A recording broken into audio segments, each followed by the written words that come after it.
যে ব্যাপারটা অলরেডি আপনারা জানেন যে থেরির একটা অফিসিয়াল রিমেক হতে যাচ্ছে এবং সেটা হলো বেবি জন। তো এই বেবি জনের ফাইনালি ট্রেলার চলে এসেছে। কেমন ছিল এই সিনেমার ট্রেলারটা? তো সব মিলে ট্রেলারটা আমার কাছে বেশ ভালো লেগেছে। আমি একে একে প্রত্যেকটা পয়েন্ট নিয়ে কথা বলবো। প্রথমত এখানে যে অ্যাকশন, এর আগে বেবি জনের যে একটা টেস্টার কাট ড্রপ করা হয়েছে, আপনি সেটাকে টিজারও বলতে পারেন। তো সেখান থেকে এই ট্রেলারে কিন্তু অ্যাকশনের পরিমাণ অনেক অনেক বেশি। এই সিনেমার বাজেট অনেক বেশি, সেটা কিন্তু প্রোডাকশন ভ্যালু দেখে এবং এই যে অ্যাকশনের যে স্কেল বা পুরো ট্রেলারের যে ওভারঅল স্কেলিং, এটা দেখে কিন্তু স্পষ্টই বোঝা যাচ্ছে যে এখানে তারা প্রচুর টাকা খরচ করেছে এবং একটা পারফেক্ট কমার্শিয়াল সিনেমা হওয়ার জন্য যত এলিমেন্ট আনা দরকার, সেটা হোক একটা ক্যামিও অথবা একজন স্ট্রং ভিলেন, সব কিন্তু এখানে তারা রেখেছে। ভারুণ ধাওয়ানকে এখানে কিন্তু চমৎকার ভাবে প্রেজেন্ট করা হয়েছে। বলিউডে এর আগে কিন্তু এত চমৎকার ভাবে কোনো কমার্শিয়াল সিনেমায় তাকে প্রেজেন্ট করা হয়নি। এটা একমাত্র সম্ভব হয়েছে সাউথের ডিরেক্টর বা প্রডিউসার এদের মাধ্যমেই কিন্তু। এবং যেহেতু এই সিনেমার বাজেটও অনেক, তারা কিন্তু কোথাও কোনো কিছুর কমতি রাখেনি এবং সেই ব্যাপারটা আপনি ট্রেলারের প্রত্যেকটা ফ্রেমে দেখতে পাবেন। যদিও ভারুণের মধ্যে সেই লেভেলের একটা ম্যাচুরিটি নেই যেটা আসলে থেরির মধ্যে বিজয়ের ক্যারেক্টারে ছিল, এটা আমি পার্সোনালি ফিল করি। তিনি বাবা ক্যারেক্টারটা যত সুন্দরভাবে প্লে করেছে, এখানে আমার আসলে অত ইন্টারেস্টিং লাগেনি। অ্যাজ এ ফাদার তাকে আমার একদমই পারফেক্ট বা একজন ম্যাচুয়ার মানুষের যে বিহেভিয়ার হয় সেরকম লাগেনি। তাকে অনেকটা বাচ্চা বাচ্চা বলতে পারেন, অনেকটা বাচ্চা বাচ্চাই লেগেছে। বাট এই ব্যাপারটা কিন্তু খুব সহজেই উতরে যাবে সিনেমার বাকি সব ব্যাপারের মাধ্যমে। এই ব্যাপারটাকে আমি একদমই নেগেটিভ ভাবে দেখতেছি না, এটা জাস্ট আমার একটা পার্সোনাল ওপিনিয়ন। আমার দুইটা সিনেমা যদি আমি কম্পেয়ার করি দেন এটা আমার মনে হয়। বাট যদি আমি থেরি না দেখতাম দেন এটা কিন্তু আমার কাছে চমৎকার লাগতো, যেহেতু আমি অলরেডি ওই সিনেমাটা বেশ কয়েকবার দেখে ফেলেছি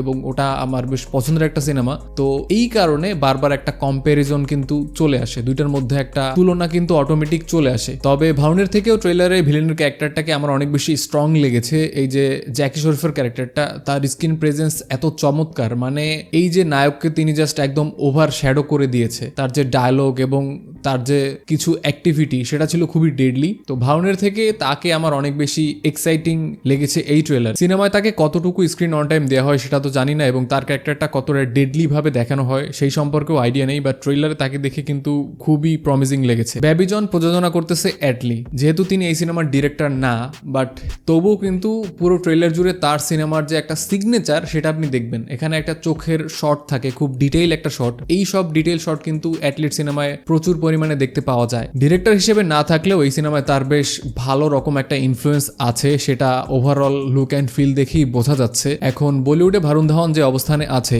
এই সিনেমার মাধ্যমে তিনি কিন্তু বেশ ভালো রকম একটা কামব্যাক করতে পারে। কারণ একটা কম্প্যাক্ট কমার্শিয়াল সিনেমায় যে যে ম্যাটেরিয়াল দরকার হয়, এই সিনেমায় প্রত্যেকটা ম্যাটেরিয়াল রাখা হয়েছে। ইভেন ট্রেলারের একদম শেষ পোর্শনে গিয়ে দেখবেন যে এখানে সালমান খানেরও একটা ক্যামিও থাকতে পারে, যেটা সম্ভাবনা 99%। একটা অ্যাকশন দৃশ্যে কিন্তু আপনি খুবই ডিটেইলে যদি খেয়াল করেন, ভারুণের পেছনে যে লোকটাকে দেখা যাচ্ছে তিনি কিন্তু সালমান খান হওয়ার সম্ভাবনা অনেক অনেক বেশি। এখানে তিনি হয়তো একটা পুলিশের চরিত্র প্লে করবে এবং তার ছোটখাটো একটা ক্যামিও থাকতে পারে। তো যেটা বললাম যে বর্তমানে একটা ফুল প্যাকড কমার্শিয়াল সিনেমা থেকে দর্শক যে যে ব্যাপার এক্সপেক্ট করে, এখানে সেই ব্যাপারই দর্শককে দেয়া হবে। এবং এই যে অ্যাকশনের দৃশ্য বলেন, অ্যাকশনগুলো চমৎকার, খুবই স্টাইলিস্ট ওয়েতে কিন্তু অ্যাকশনগুলো দেখানো হচ্ছে, যেটা আমরা সচরাচর সাউথের সিনেমায় দেখে থাকি। এখানে বেশ ভয়ঙ্কর একটা ভিলেন থাকবে। অন্যদিকে নায়কের ব্যাপারে তো আমরা অলরেডি জানি। তবে এতগুলো ভালো ব্যাপারের মধ্যে যে ব্যাপারটা আমার কাছে ভালো লাগেনি সেটা হলো মিউজিক। থামানের মিউজিক অনেক ভালো।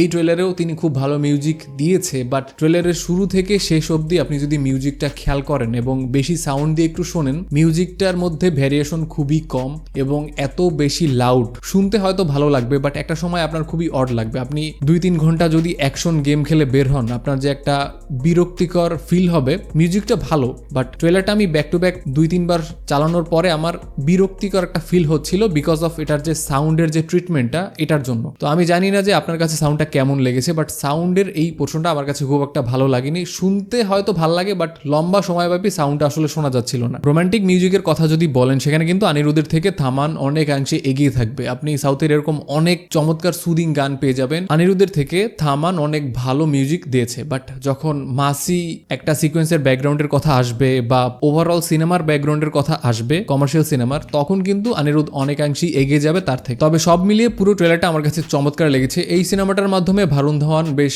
ভালো রকম একটা কামব্যাক করতে পারে বলিউডে। তো ট্রেলারটা আপনার কাছে কেমন লেগেছে আপনি চাইলে কমেন্টে আমাকে অবশ্যই জানাতে পারেন। এই ভিডিও নিয়ে আপনার যদি কোনো মতামত থাকে সেটাও আপনি কমেন্টে আমাকে জানাবেন। ভিডিও দেখার জন্য অসংখ্য ধন্যবাদ। আপনার সাথে দেখা হচ্ছে খুব শীঘ্রই। Till then, tata.